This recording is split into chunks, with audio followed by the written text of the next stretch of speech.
Täna võtame siis vaatluse alla laboratoorse töö number 4 alalisvooluahela kohta. Antud laboratoorses töös siis uurisime alalisvooluahela toimimist. Panime ette antud skeemi järgi kokku alalisvoolu, teostasime erinevad mõõtmised ja kandsime mõõtmised tabelisse ning hiljem arvutasime välja ahela ülejäänud osade väärtused ning teeme analüüsi. Siin on siis ette antud katseskeem, vooluallikas, takisti, ampermeeter, voltmeeter, takisti R2, millele lisandub siis takisti R3 läbi lüliti S.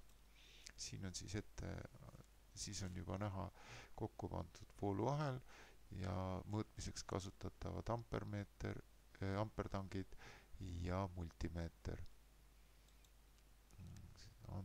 Siis on arvestustulemuste tabel. Mõõtmised siis teostasime kahte moodi, avatud lülitiga, suletud lülitiga ja kasutasime siis 4 erinevat elektrimotoori jõuväärtust. Saime siis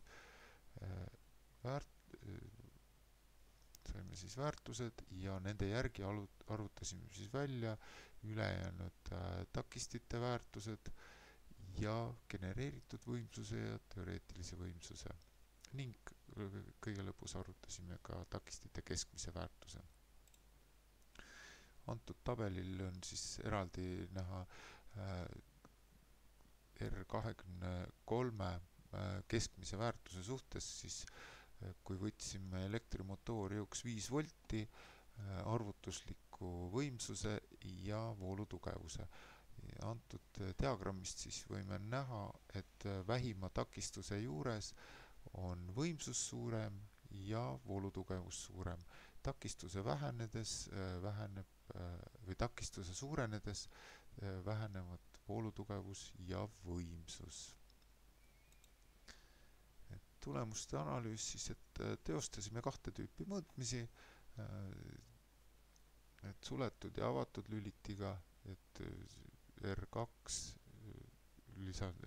takisti R2-le lisandus siis takisti R3, mida me käsitlesime ka arvutustakistina R23. Et töö käigust ja mõõtmistest ning teostatud arvutustest saime siis järeldada, et rööviti takistuse lisamine ahelasse vähendas pinget ja tõstis voolutugevust.